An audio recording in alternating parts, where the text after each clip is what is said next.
विपूतं वंदे महापुरुष ते चरणारविंदम् त्यक्त्वा सुदुष्करसुरेक्षितराज्यलक्ष्यं धर्मिष्ठयार्यवचसा जदगादरण्यं मायामृगं दैतेप्सुतमन्वधावान् वन्दे महापुरुष ते चरणारविंदम्। इन दो श्लोकों से भगवान की पूजा की जाती है। याद कीजिए उनका वाहन। आगे आइए, जब भगवान को ये पता लगा तो भगवान भी प्रभास क्षेत्र में जाना चाहते हैं। उद्धव जी ने देखा और उद्धव सब समझ गए। तो भागवत के 11 स्कंद में श्री उद्धव जी का और भगवान नारायण का बड़ा अच्छा संवाद है।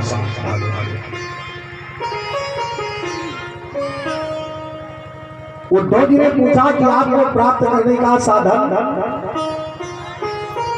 तो भगवान कहते हैं श्रद्धालुर्वे कथा श्रुण्वन् सुभद्रालोक पावनी गायन् वस्मरन् कर्म जन्म चाभिनयनम्। मेरे जन्म कर्म को, मेरे जन्म को मनाना, उत्सव मनाना, कर्म करना, कथा बचवाना, ये सब से। और मैं जानते हो कैसे प्राप्त होता हूँ। सत्संगाहि पाहि मां, मैं सत्संग से जल्दी मिलता हूँ। और गोस्वामी जी मानस में कह रहे हैं बिनु सत्संग विवेक बिनु सत्संग विवेक राम कृपा बिनु सुनत सोई, राम कृपा बिनु सुनत सोई। सत्संगत मुत मंगल मूला, सत्संगत मुत मंगल मूला। सब सुख कर सब सुख कर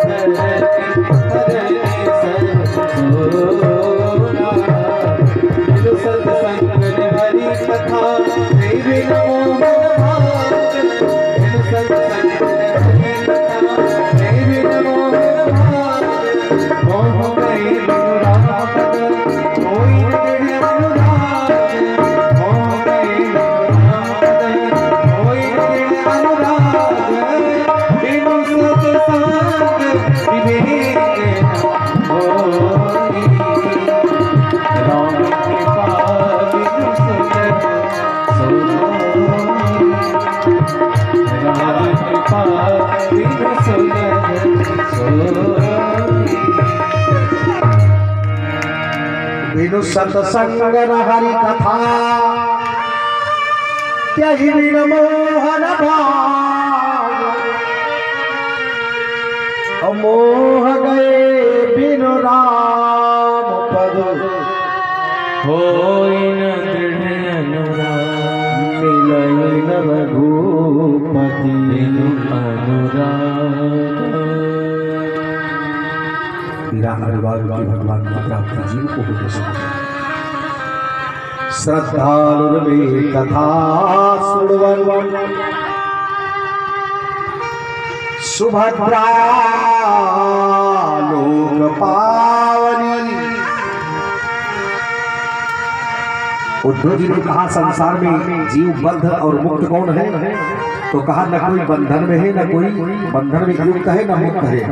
अपने अपने गुण कर्म के अनुसार लोग बंधते और छोटी बात अरिमा महिमा लगना गरिमा प्राप्ति प्राकाम में सिद्ध बसुम, ये 8 मेरी सिद्धियां हैं जो संसार का सृजन करती है। सिद्धियां की 18 है। धारणा योग से इसे जाना जा सकता है। पर उद्धव जी ने कहा आपकी पूजा कहाँ करें? तो कहा मेरी पूजा चाहे गाय में कर लो, चाहे ब्राह्मण में कर लो, चाहे अग्नि में कर लो, मैं तो हर जगह व्याप्त हूं। मैं कहा नहीं, कोई जरूरी नहीं कि भगवान की पूजा करने के लिए मंदिर ही हो। भगवान को कहते हैं समा सर्वभूतेषु मद्भक्ति रवति परा, मैं तो हर जगह व्याप्त हूं।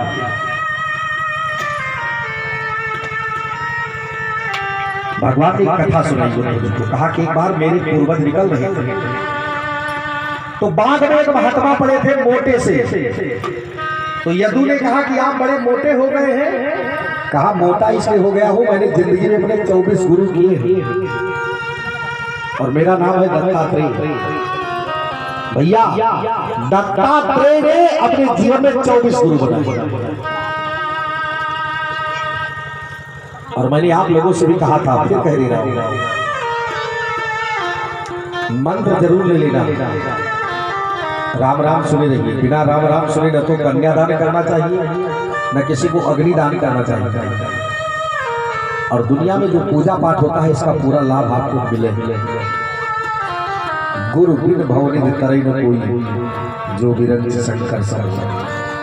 और वैष्णव दीक्षा विहीनानाम नाधिकाराच्य कथा श्रवई, जो मंत्र बली हो भागवत की कथा उनके कान में नहीं पढ़नी चाहिए, उनको नहीं सुनना चाहिए। इसीलिए व्यास पीठ से राम राम सुनाया जाता है।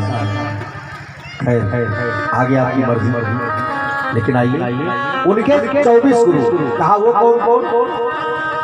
पृथ्वी वायुराकाशो अग्नि चंद्रमा रवि, कपोतो अजगरा सिंधु पतंगो मधुकृत गजा, मधुहा हरिणो वीणा पिंगला कुर्वोर्वका, कुमारी सर्कृत सर्प उर्णनाभि सुपई सकल।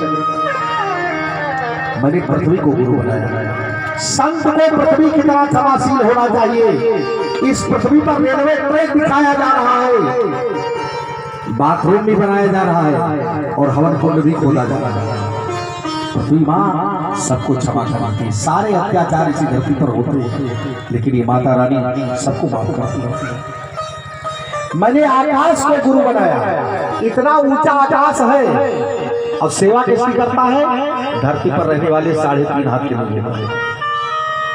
ईश्वर संसार में आपको पद प्रतिष्ठा सम्मान आपका बढ़ा दे, तो एक काम करना, अपने से गरीबों नीचों का भी ख्याल करना। नहीं बड़ा हुआ तो क्या हुआ, जैसे पेड़ पंछी को छाया नहीं, फल लागे ऐसे बड़ा मतलब। अगर ईश्वर ने आपको बड़ा किया हो तो दिल भी बड़ा रखिए। अपने मिलने जुलने वालों को, अपने से नीच कमजोर लोगों की भी सेवा मैंने पानी को गुरु बनाया। जल की एक आदत है, क्या है? शीतलता। चाहे जितना खौला दो पानी, अंत में ठंडा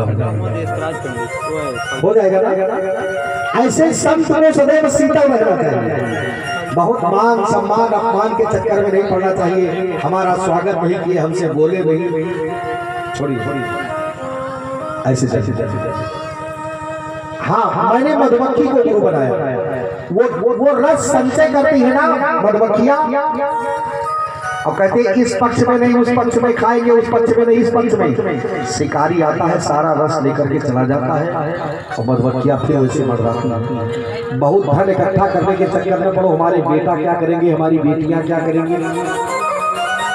हमने तो देखा है कि उनके पूर्वज मर गए, 1 किलो आलू नहीं ले गए, बिना सब्जी के खाई मर गए, और लड़का सब ड्रिंक करके उड़ा दिया, सब बिक गया, कुछ है नहीं।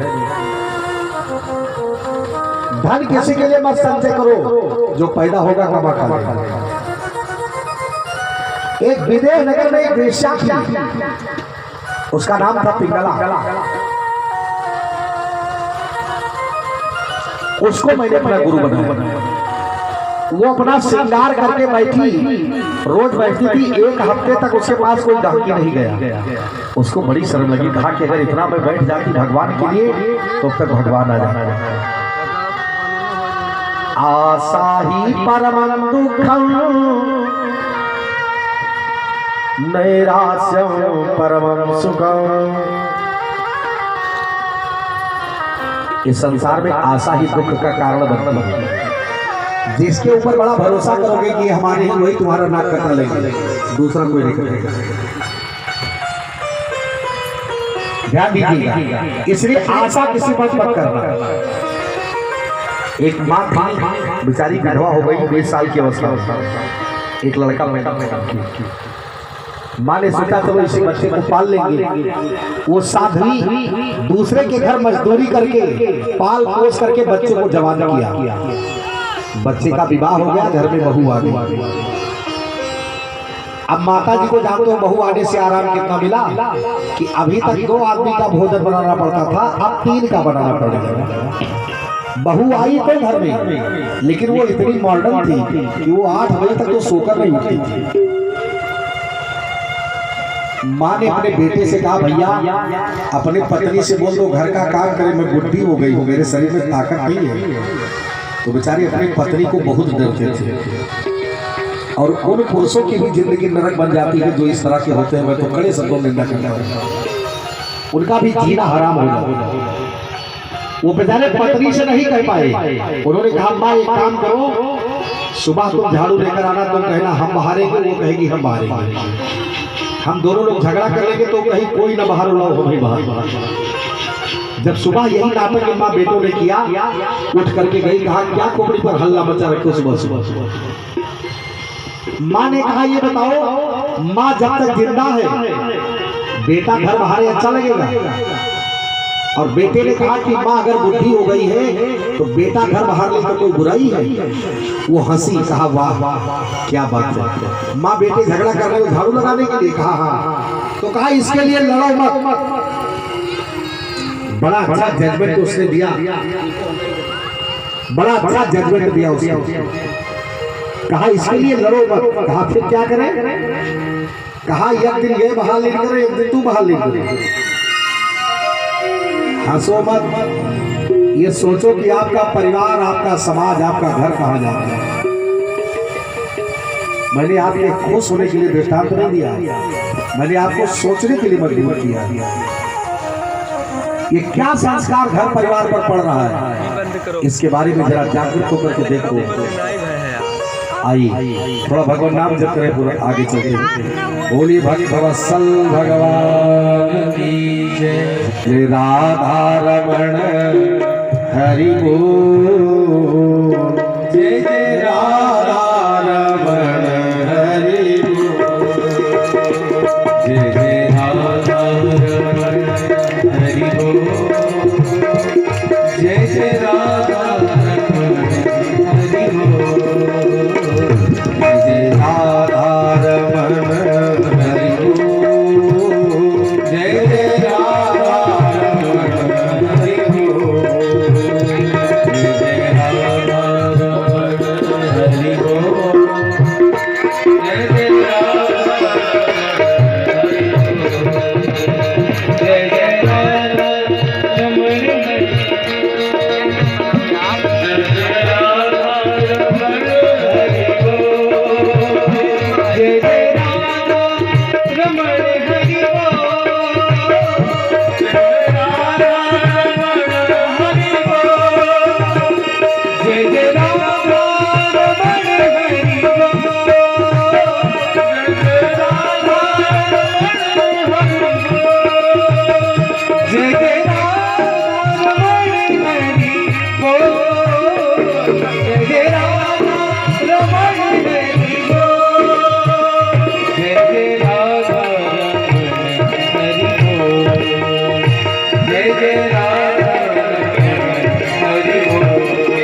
सोना सो अखिले का रख बेसर जादू टोना सो रख बेसर जादू टोना सो रख बेसर जादू टोना सो बेसर जादू टोना दोनों रस के भरे कपोर दोनों रस के भरे कपोर